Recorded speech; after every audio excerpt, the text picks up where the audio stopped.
it feels like we're so busy in the morning. I leave the house 3 a.m. on the dot, as you know. Everybody knows this. all the criminals tracking you know that. You know that, right? Mm-hmm. Every day on the dot, boom. And it feels like we're just go, right up until game time here, right up until showtime. It's just moving at the speed of light. You know how that is. And sometimes I see things like online or an email that it says, you have to see this or you have to listen to it. And I'm just not going to do it. I don't have the time, But today, Stranger Things put out their trailer for the last 2 episodes. I haven't watched it. I took the time. I said, you know what? I don't have time for this, but I'm going to watch it because it's 2.5 minutes. And I thought, I'm going to watch it. I don't care what. And it was only for my own enjoyment. It wasn't for anything work-related. I said, I'm doing this, and I still have chills, okay? It's that good. I don't know if should I watch it? I think so. It doesn't give anything away. Okay. Maggie, you'll have to watch, of course. Don't play coy. Well, should I watch the trailer? You should. It doesn't get. It just. I don't want anything to mess up because this season has been so amazing. Trailers are just 2 minutes of awesomeness. Even a bad movie looks great in a trailer, Yeah, that's people have been saying that for decades. You can make a crappy movie look really good. You can. And now, of course, people are so clever. I just saw a 1-minute trailer for I guess they're rebooting Frasier, and somebody made it look like a horror show, and they really did a good job. It's like maniacal laughter and Frasier looking all angry and screaming and stuff like that. It's a comedy, but they made it into a horror. I like it when that's done well. I saw a thing yesterday, an online debate about Stranger Things. I don't really think, maybe a little bit of a spoiler. All right. But they said that this year's villain has one of the best developments ever of a TV show, or a movie TV show villain, period. It's off the chart, man. Yeah. It is so good. The way they wrote it is perfect. Biggie told me. Biggie said, you are going to love Stranger Things so much. And I sat down to watch it about 10 days ago. And I just kept thanking him. I just said, thank you so much for pointing me in the right direction. Now, correct me if this is not the one about the kids who go from town to town in a van solving mysteries. No, that's Scooby-Doo. Okay. Another great trailer. Great trailer, Scooby-Doo. Never saw the film. I don't appreciate you mocking it. I don't either. It's so good. Although, golly, this time they are in a van. They are, actually. Oops. And they are Spoiler. actually driving town to town in a van in Stranger Things. Yeah. This is so good. It's got that great song in it. It's got that Kate Bush song in it. Mm-hmm. She just keeps saying thank you, by the way, to the Stranger Things people because it's made her song a hit. We played it yesterday. Running up that hill. I don't have it ready now. Oh, yeah. I mean, it's. I'm sure she's making buku money again off of it. Yeah. I don't know if she's making buku, but she's probably making it a little bit. More than she ever has. It's a bigger hit now than it was. And I would then. bet that they're already lining up a tour, like a, coming back tour. Well, she's in her mid-60s. Yeah, but I mean, you can still get out there. She's in her mid-60s. Yeah, but she's not dancing. Not that old. Yeah, they can put her on a stool. Okay, all right, you're right. I just read a story. This is for later now. Yeah, what you could do is you package it with other nostalgia. You put more. Yeah. But she was always, as I recall, she was kind of she had kind of a strange stage persona. She was kind of ethereal. She was kind of like a wood nymph. She was kind of ethereal. All I know is that song. I know. Is there more to her? She had a couple other hits. Did she have? Not hits, but she had a couple songs that were played on alternative radio. So you bring her back, you roll her out, like you were saying. But she's not like Casey and the Sunshine Band. You couldn't roll her out like a nostalgia tour with hit after hit. Oh, that's right, because she didn't have all those hits. No. She just has the one. Well, she keeps thanking the Stranger Things producers and so forth because they have put her back on the map here after almost 40 years of that song going away. Correct me if I'm wrong, Stranger Things, that's not the one with the haunted amusement park. Okay, that's enough. We're not. No, that's that's every episode of Scooby-Doo. All right, I'm not going to sit here. No, I won't let you do it to this show. I'm not going to have. This is not the one with the romantic tension between two of the leads. No. Okay. Yeah. Okay. Yeah. There is. Yes. So that is. Yes. There is. That's Scooby and there is. There is. In fact, more than two of the leads, I think, have romantic tension. I didn't want to pull this card, but I'm going to have to do it now to defend our show. At least we can get to Netflix. Right. That's right. That's a weak argument if that's the best you've got. That's a cheap card, but I'm going to play it. I think it's good, though. Is there drug use or suspected drug use among any of the principals? Yes, there is. Is there an animal? No. There was one 2 seasons ago, but there was a cat, but it met a bad end. And there have been dogs, but, just in the periphery. Yeah. Not with the ability to sort of speak. We're not going to sit here and compare Stranger Things with Scooby-Doo. Both classics. Both classics. But as far as the leads, I was going to ask Biggie. I was just going to say to Biggie, do you think Nancy and Steve are going to get back together? I hope so. I do too, but I love Jonathan too. Yeah, no, but I think it's Nancy and Steve are destined. And Jonathan's become a pothead. Yeah. Jonathan's a pothead. Zoinks! Jonathan, I keep yelling at Jonathan, what are you doing? He's hanging around with this long hair pizza delivery guy, and all they do is smoke weed. And I say, snack. Jonathan. You're better than that. You're better than that. Nancy's half a continent away waiting for you. What are you You're supposed to go to college together. And he's burned out now. He's not even going to, he's a burnout. He's not even going to go to college. And Nancy's got eyes for Steve again. And it was Steve and Nancy in season 1. And let's face it, we all love Steve. Steve is awesome. There's tension between those two characters. Which makes me worried for Steve's fate. Oh, nobody can kill off Steve. I'm very worried for Steve's fate just because he's so... No way. Everyone loves him. Steve is so dreamy, there is no way they're killing off Steve. Well, and you reported yesterday that somebody's going to meet their... Apparently, this is the season where a big character meets their end. But I say big character, I bet it's Eddie. Sorry. I don't think it's Eddie. The Scrappy-Doo of the crew. It's not going to be one of the kids. Eddie's here's your script. Eddie's got Scrappy-Doo written all over him. Eddie's just been recently introduced. Yeah. They'll take him right out.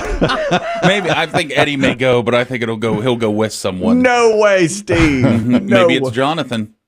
No, but he's a burnout, but still. I'm cheering for Jonathan. I really am. All right. Let's not dive down a Stranger Things.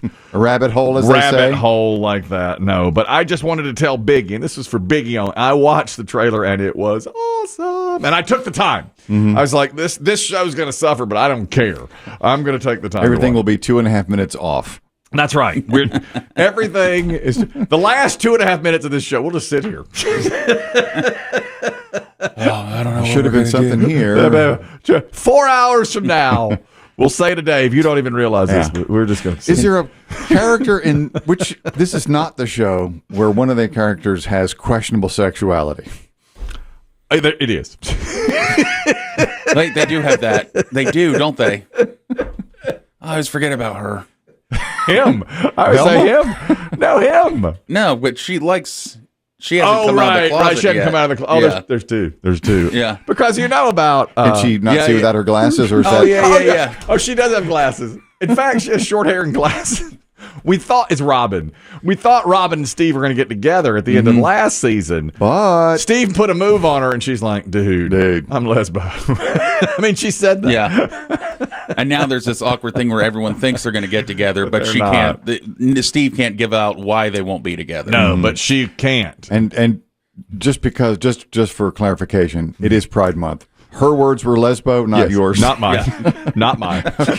She said, dude. Stop the tweet. Yeah. She said, dude, I like other girls. He says, you're a lesbo? That's okay. It's 1985. Okay. Yes. It's a long time ago. The culture has changed. We could say stuff like that then. You can't say it now. You can't say that now. Did he say it? I hope he said it. I think I'm quoting. I have to apologize. I feel like I'm quoting. You sure you didn't just text that to me? Dude. Shocker. It's put the moves on her. No, but I'm talking about there's another character in the show. You know who I'm talking about. Will. And he is, he's secretly in love with Mike on the show. But we don't know that, but everything leads the viewers know. Well, sort of. It's like it's been rumored that Will, who's one of the main characters, is gay and is in love with his best friend Mike, who's with 11, a girl. Well, actually, a kind of a, she's got powers. But that's all of this. Do you know they drop in hints in there? And once early in the season, this past season, they're doing a school project, and he did it on Alan Turing. And Alan Turing was known. He was like a code breaker in World War II. They made a movie about him or in World War II, I believe. You know what I'm talking about? Yeah, they made Benedict Cumberbatch was in the movie. I saw it. Very good. Yeah. We're really in the weeds now, but they put it. He did his project on Alan Turing. He's got a poster walking across campus, and it's got Alan Turing and all the things he's done. And it's like, oh, that was just a little hint to let you know that he is gay. The character is gay. But he never comes out. There's been no mention of it. But people are, there's so much behind the scenes on this show. So, yes, Scooby-Doo and Stranger Things both a lot of similarities. have do they characters of I got to tell you, questioning one the of them has sexuality. a hit, a jam and theme song. Well, they both do, really. I think Stranger Things music, when that comes on. Oh, you do? And it's part of that trailer, of course. Yeah. They really jazz it up and everything. Is it possible that Stranger Things just looked at Scooby-Doo, the Duffer Brothers? He's doing it again. He's ruining things for us, and he's just ruining that for He's me. revving us up. He's just winding me up. It just make it seem like that.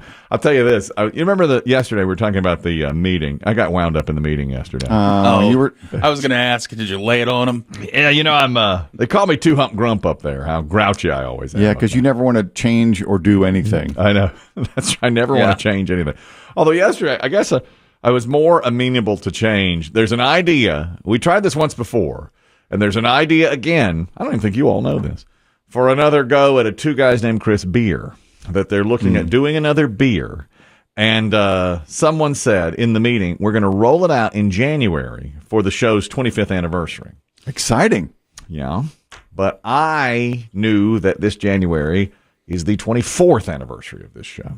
It's not the 25th anniversary. And I had to say, I love it. I raised my hand. I said, that'll only be 24 years, not 25. And they were like, are you absolutely sure? And I said, yeah, that's the 24th. And they said, can we pretend that it's the 25th anniversary? And I said, well, I'm willing to go along with it. But too many people will know. There's fact checkers. There's fact checker Rusty. I said, fact checker Rusty will throw a monkey He wrench. kibosh that instantly. Immediately. It'll go All out. the P1s from day one. And talk about controversy. We'll be saying it's the 25th anniversary, and people will be like, no, it's not. Stolen valor. Yeah. You can't do it. Although, when I was at Papa John's, we used to joke that their anniversary always moved. Is that right? Yeah. Now, this was years ago. Corporation? Yeah, but it'd be March, and be like, it's the anniversary special. We're like, it is? We just had that in September. And it was like, yeah, you can get 2 pizzas for $15. Happy anniversary, Papa John. I'm like, the sales must be down. Well, and then it was like, well, can we roll it out in the spring and say it's for the upcoming 25th anniversary? So, well, maybe we could do that. Anyway, they're working around idea. Well, on one hand, you can say, hey, look, it gives the brewers time to come up with just the right mix. Right. The right mix. Barley, hops, whatever. Yeah. That's when they were talking about that. What if we early planning? What if on the can we had happy 25th anniversary and it was marked out written 24th? 24th. Yeah, and we kind of play that up. And it's kind of a fun thing. Yeah, hey, we thought it was our 25th, but we've lost track of time. Right, yeah. And so will you after a couple of these. Cheers. They're all great ideas to me. I'll tell you, Chris Demm had an idea. I took it to the meeting yesterday. Thanks. I did. Well, but I gave you credit. Okay. I usually don't, but I gave you credit because Chris Demm said we have some billboards now around locally here, and they're digital billboards. And, Chris Demm said, wouldn't it be great if while music was playing, it said now playing such and such song, which would really be a good idea, I thought. And our billboard guy was in there. I guess he's the head of the billboard department. And so I brought it up toward the end of the meeting. I said, I'm glad you're here. He's not always in there. I said, I'm glad you're here. Chris Demm had a great idea that when the billboard is on the digital billboard, we should be able to say, and I guess is the technology there to say, now playing such and such song. And it just changes with the song. So if you're driving by, you see, I like that song, you put it on the station. Good idea, I thought. And another guy, Littlest Patriot, was in there. He goes, that's terrific. It's tremendous. Oh. We've done this. I used to do it at another station we worked at. People loved it. We loved it. So all eyes turned to the billboard guy, and he's like, I don't know. Oh, boy. Oh, man. Yeah. How do I feel like this is going to end up with one person yelling down the hall to the other? Hotel California! Change the billboard. I know. I said, Mr. Roboto. God. that's the technology we have. He's like, what about the formatting? And I was like, we don't know. That's not our. We all looked at him. We're like, you're the guy. Yeah. You're the guy in the seat now. You have to do this. And I even said that to him. I was like, we have to have somebody 24/7 telling you what's on. And somebody has to stay up Every 3.5 minutes. and change the song. You American Pie. You have time to go pee. Take a break. Anytime American Pie's on, you got 8 minutes to go pee. Other than that, he's got to work 24/7. That's just how it's got to be. I'm sorry, but if we're going to do it, and we do have to do it, it has to be done. So, because I love the idea, and so did the Littlest Patriot. The Littlest Patriot carries some weight around here, and he said, we used to do it in another market where I was, and it was tremendous. Love it. And but we all looked at Billboard guy, and he's like, I don't know. You know, that's the whole thing. We're working on it. We're working on these different ideas.